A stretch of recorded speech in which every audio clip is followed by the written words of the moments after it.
Donc bonjour et bienvenue à tous. Aujourd'hui on va reparler de Notion. J'avais déjà fait une vidéo présentant un peu tout ce qu'on peut faire avec Notion, et donc maintenant je vais vous présenter les bases, comment vraiment apprivoiser ce logiciel. Donc n'hésitez pas à regarder cette vidéo où je vous présentais les différentes applications que l'on peut faire avec Notion. Donc je vous mets le lien juste là. Et maintenant, passons directement dans le vif du sujet et dans vraiment la présentation, les bases de Notion.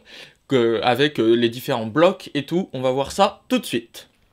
Donc on se retrouve dans Notion et là on va aller créer directement une nouvelle page. Là en bas à gauche, on va cliquer sur New Page. Donc une page en fait dans Notion, ça regroupe des blocs de texte, ou alors une page c'est aussi une database, ça peut être aussi une database. Donc voilà, on a différents choix possibles pour notre page. On peut faire quelque chose de vide avec juste une icône, quelque chose de vide. On peut rechercher aussi dans des templates, et on peut importer aussi, si on a d'autres, si on a téléchargé quelque chose, une page, quoi. Donc on peut l'importer. On peut aussi donc dans les databases créer des tableaux, des tableaux Kanban, ça s'appelle plutôt ça. Board, ça s'appelle plutôt tableau Kanban. On peut créer des listes, un calendrier, une galerie et une timeline. Donc je reviendrai sur tout ça après. Pour l'instant on va mettre déjà en grand écran.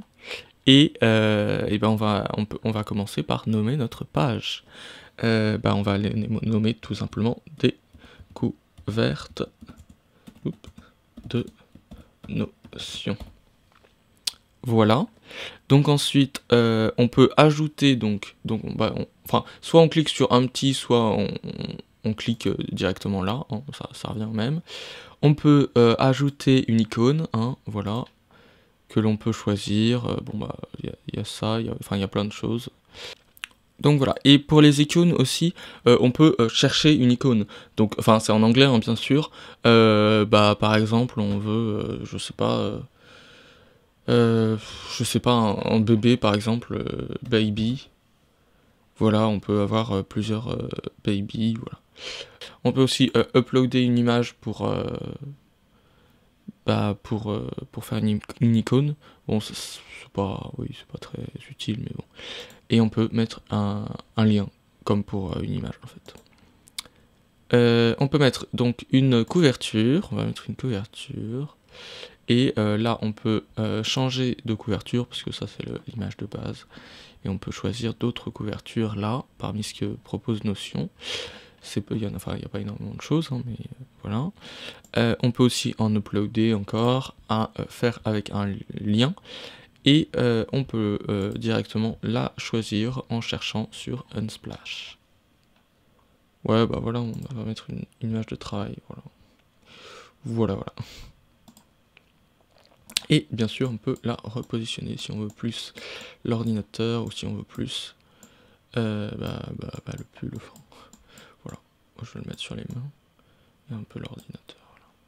Save position, et là du coup on peut cliquer comme ça à côté pour commencer à découvrir un peu tous les blocs qu'il y a dans Notion. Donc alors, Notion s'organise donc en pages, on l'a vu, et à l'intérieur des pages on peut mettre des blocs, sauf pour les databases où ce sont des pages un peu spéciales, mais j'y reviendrai un petit peu plus tard. Donc pour rajouter un bloc facilement sans toucher à la souris, on a juste à faire, là il nous dit, hein, on a juste à faire la barre oblique, slash, et là on a plusieurs types de blocs. Aussi pour ajouter un bloc, on peut tout simplement faire le petit plus là, qui apparaît quand on passe la souris proche. Donc voilà, et là il y a plusieurs types de blocs. D'abord les basic blocs, donc là c'est du texte, il n'y a pas besoin de marquer texte, on peut directement taper des choses et ça se transforme en bloc texte. Donc ça, si je clique dessus, ça se transformera pas le bloc, puisque de base c'est un bloc texte. On peut faire donc des sous-pages, donc si on veut, voilà, on met une autre page. par exemple sous page, voilà. Et là, il y aura directement le truc. Pareil, on peut mettre une icône, hein, si on veut. Donc, on peut mettre donc, des sous-pages, on peut, pareil, écrire dans ces sous-pages, on peut mettre différents blocs et tout. Donc, pour les autres blocs, nous avons les to-do list. Bon, c'est juste des trucs à cocher, quoi. Par exemple, t'as un truc à faire, tu dois faire les courses, et ben tu n'as qu'à les cocher ou les décocher, voilà. Enfin, c'est pour faire une to-do list, voilà. Par exemple, voilà. Pour faire une to-do list aussi, enfin, un raccourci aussi, pour directement mettre cette croix, enfin cette case à cocher, il faut mettre juste ça, c'est crochet ouvert et crochet fermé, et ça le met. Voilà, donc crochet comme ça, je mets un espace pour pas que ça le transforme, et ensuite là. Mais il faut pas mettre d'espace. Hein. Ensuite, nous avons différents textes, différents titres, types de titres. Nous avons différents types de titres, donc les plus petits c'est les headings 3, sinon après on a les headings 1, les headings 2, les headings 1 c'est le plus grand, heading 2. Donc pour rajouter un titre, enfin un petit titre, un moyen titre ou un gros titre, on peut le faire avec la touche dièse, donc celle-ci. Donc si on met 1, ça va se transformer, et qu'on met espace, ça va se transformer en grand titre. Si on en met 2, qu'on met espace, ça va se transformer en petit titre. Et si on en met 3, ça va se transformer en petit titre. J'ai dit quoi, moyen titre? Non, c'était moyen titre. Bon. 2, donc 1 espace c'est grand titre, 2 espace c'est moyen titre, et 3 espaces c'est petit titre. Voilà. Donc ensuite nous avons voilà les bullet list. Donc c'est des listes de points. Enfin voilà. Si on doit lister des choses quoi, sans forcément les cocher, on peut faire ce type de liste. Raccourci clavier, encore une fois, on peut faire plus simple en pressant le petit tiret du 6, hein, le tiret du 6 et espace, et ça nous fait directement cette bullet list. Ensuite, nous continuons, nous descendons. On peut faire des listes numérotées. Bon encore une fois, hein, voilà, on peut numéroter. Et pareil, raccourci clavier, tu fais un point et ça te fait une liste directement. Bon, c'est logique. Ok, donc ensuite on continue. Les toggle list. Donc là c'est des listes déroulantes en fait. Donc liste déroulante. C'est pour dérouler des choses, tout simplement. Voilà. Donc là, on va enlever ça. Hein. Et on appuie sur tabulation et ça met directement, sans toucher à la souris, ça met directement dans la liste déroulante. Donc pour raccourci clavier, il suffit de faire ça et espace. Donc la petite flèche dans le sens de la tabulation, enfin de le truc. Donc voilà, ça peut être aussi utile pour marquer une question. Donc par exemple, voilà, on marque une question, voilà. Je sais pas du tout point d'interrogation. Donc on marque une question, point d'interrogation, et on marque la réponse en bas. Réponse en bas. Et du coup, là, hop, ça permet de se poser la question, quoi. On continue, pareil, encore. On en est à quote. Bon, là, c'est juste... si on a une petite citation à mettre, une belle citation, voilà, on peut mettre, pour mettre un peu plus en valeur. Voilà, on peut mettre l'auteur ici. Auteur, ici, par exemple. Par exemple, hein, ce n'est qu'un exemple. On peut mettre un divider. Voilà, c'est juste une petite ligne, assez discrète, mais une petite ligne. Voilà. Tac, supprimer. Oui, et si on clique sur les 3 petits points, on a un menu pour faire plusieurs choses. Par exemple, on peut transformer le bloc en une page, et cette page la mettre dans ceci ou cela, enfin dans toutes les autres pages. Après on peut faire move to pour bouger le bloc dans, par exemple dans routine, dans idée, dans machin, dans tout plein de choses. Et après on peut mettre donc copier le lien du bloc, le dupliquer, le supprimer, mettre un commentaire. Donc ça c'est pareil, si on a plusieurs commentaires, ça peut être utile, sinon pas trop. Et on peut changer la couleur du bloc, voilà. On peut le mettre, on peut mettre une, voilà, en une couleur différente. Voilà. On peut mettre en colonne, organiser cela en colonne. Hein, c'est ce que j'ai fait notamment dans routine, là. J'ai mis plusieurs colonnes, voilà, avec des petits dividers, là, des petites couleurs, voilà, différents trucs. Oui, on était au divider. Le divider aussi, on peut faire appuyer 3 fois sur la touche, le tiret du 6. 3 fois, voilà. 1, 2 et 3. Et ça nous fait des petits dividers. Donc on peut aussi faire glisser la souris pour sélectionner plusieurs blocs, là. Voilà. Après, soit les supprimer. Fait CTRL Z pour revenir, hein, bien sûr. Là où il y a du texte, on peut sélectionner directement le texte. Et d'ailleurs, on peut, avec ça, on peut mettre un lien, donc directement sur les mots, sur les caractères qu'on a sélectionnés. Donc voilà, coller le lien, mettre un commentaire, le mettre en gras, raccourci CTRL B. Hein.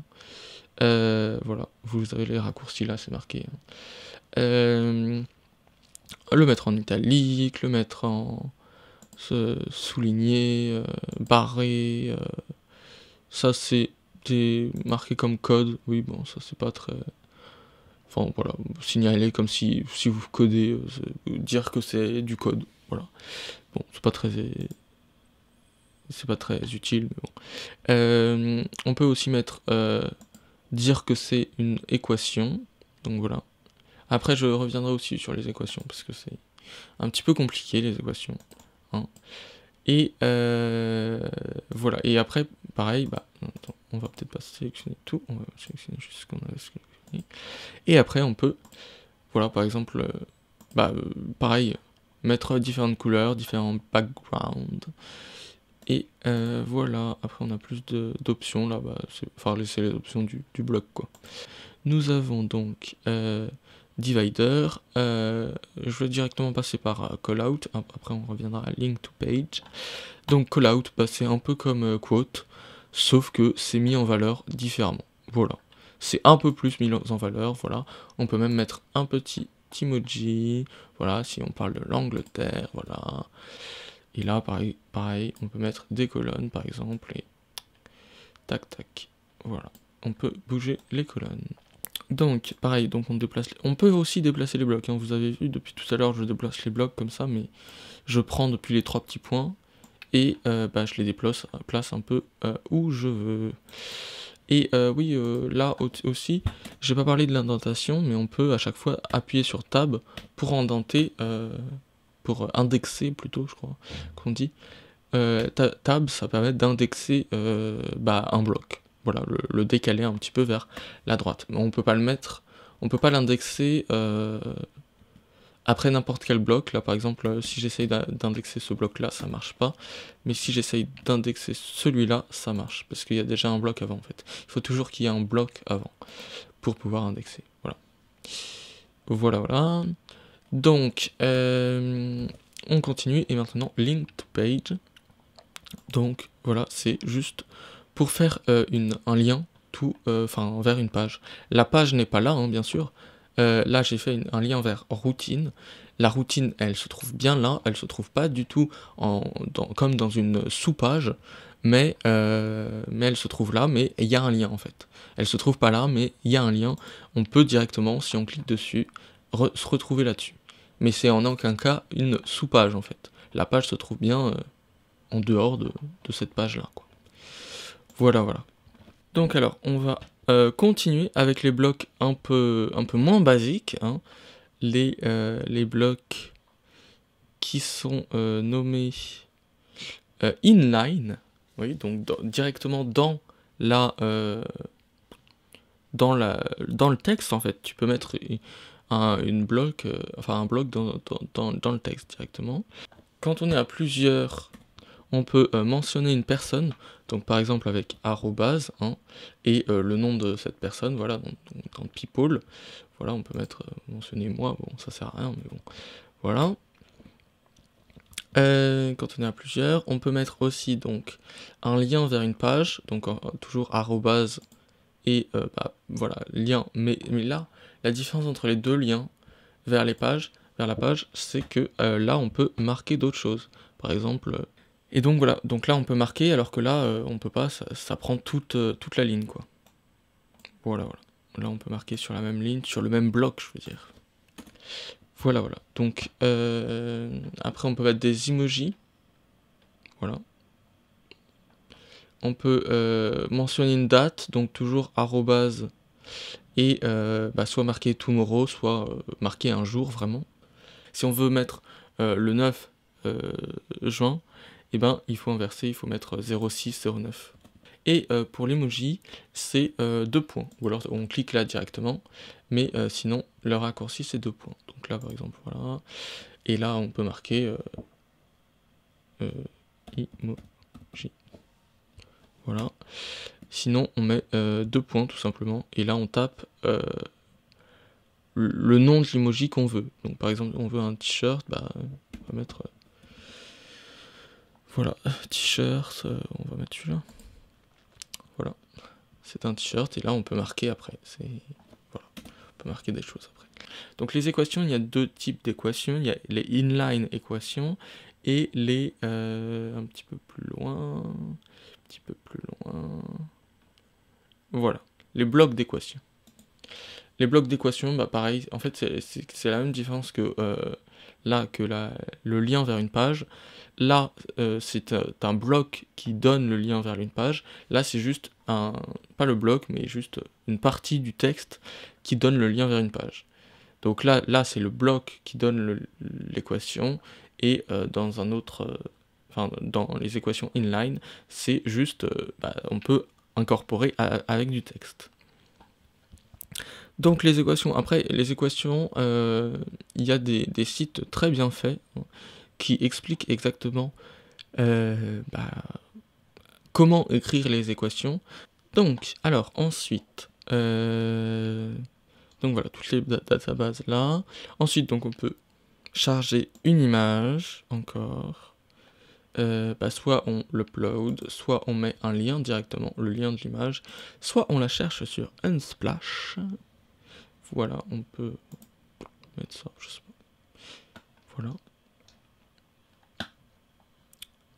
Le temps qu'elle charge. Après, on peut la redimensionner, bien sûr. Tchouk, tchouk. Donc, après, on continue. On peut mettre... c'est pareil, après. Je vais pas tout faire. Hein, mais après, c'est pareil. On peut mettre donc le lien vers un site web. Voilà, tout simplement, avec un petit aperçu du site web. Le lien d'une vidéo. Enfin, et lire la vidéo directement dans Notion. L'audio, et pareil, on peut lire l'audio dans Notion. Après ça c'est des lignes de code, mais bon, ça va pas exécuter le code, donc c'est pas très utile quoi. On peut uploader un fichier et le mettre, voilà. Mais après, du coup après, ça y a pas trop d'intérêt, puisqu'après il faudra le retélécharger. Donc voilà. Bon après, ça peut... pour le voir, il faudra le retélécharger. Sauf si, justement, on y vient, c'est un PDF.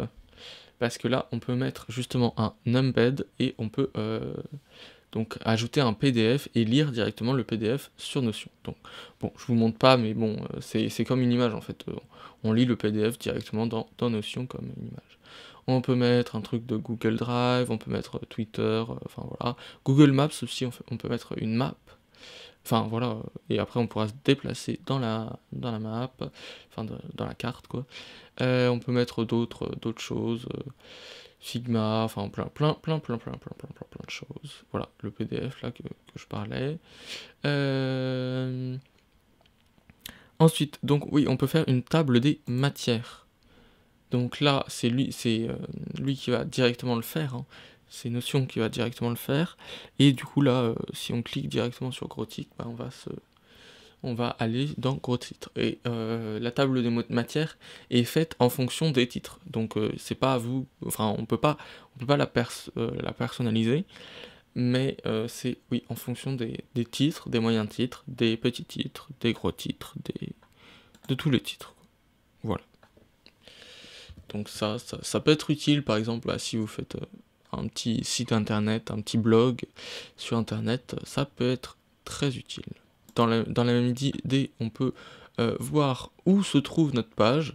Donc par exemple, si on a plein de sous-pages, donc on peut faire glisser, par exemple, donc ça, c'était donc notre, comment dire, on peut le faire glisser et le mettre directement dans la sous-page. Et là, voilà, et donc là, ça montre directement là où on est dans les sous-pages et les sous-sous-pages, les sous-sous-sous-pages, enfin voilà. Pour les fichiers de Windows, c'est un peu comme ça, voilà. Mais donc on le retrouve aussi en haut, mais on peut le mettre directement dans une page. Voilà, alors l'intérêt de ça, je ne sais pas exactement ce que c'est, mais bon, il y a sûrement un intérêt. Donc voilà, on a tout fait. Donc là, les blocs d'exploitation. Ah non, on a oublié le bouton. Voilà, ça peut être utile. Bon, un petit peu. Enfin bon, c'est pas très utile non plus, mais bon. Donc, si par exemple, on veut... on a toujours, chaque jour, à ajouter exactement la même chose, la même routine, par exemple. Moi, je le fais pas comme ça, mais on peut le faire comme ça, par exemple. Une routine qu'on doit ajouter chaque jour. Donc là par exemple je vais mettre le nom du bouton, ça va être ajouter une routine, et c'est mieux. Le matin on prend notre petit déj, on va en cours, ensuite on prend notre déjeuner, on retourne en cours et on prend enfin notre dîner, et après on dort, bon voilà. Et donc par exemple, donc là c'est bon, on a configuré notre bouton, on va appuyer sur close, et là directement, si on appuie sur ajouter une routine, ça va comme par magie ajouter tout ce qu'on a mis.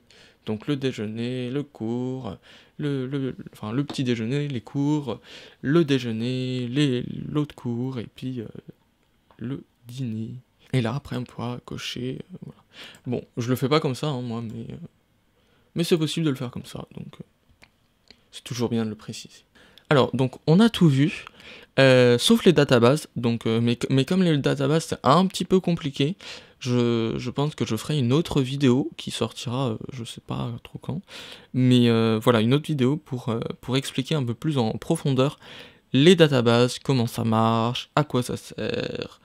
Enfin, je vous ai déjà expliqué dans la vidéo de présentation, n'hésitez pas à la regarder d'ailleurs, à quoi ça servait les databases, mais voilà, pour vous expliquer un petit peu plus en détail ce que c'est réellement les databases et comment en créer une dans Notion, je vous invite à... je ferai une autre vidéo, une nouvelle vidéo. Donc, voilà... Et donc voilà, c'est tout pour cette vidéo. J'espère que vous aurez appris un petit peu à maîtriser cet outil qui est vraiment très puissant. Et surtout, je vous conseille de pratiquer tout ce que vous avez appris dans cette vidéo, parce que sinon, si vous regardez cette vidéo juste pour la regarder, mais que vous n'apprenez rien, on apprend mieux en pratiquant, quoi. Donc, installez Notion et pratiquez. Donc, n'hésitez pas à vous abonner pour suivre mes prochaines vidéos. Et puis, d'ici là, n'hésitez pas à regarder mes courts-métrages ou les présentations de films. Et puis moi, je vous dis à plus pour une nouvelle vidéo.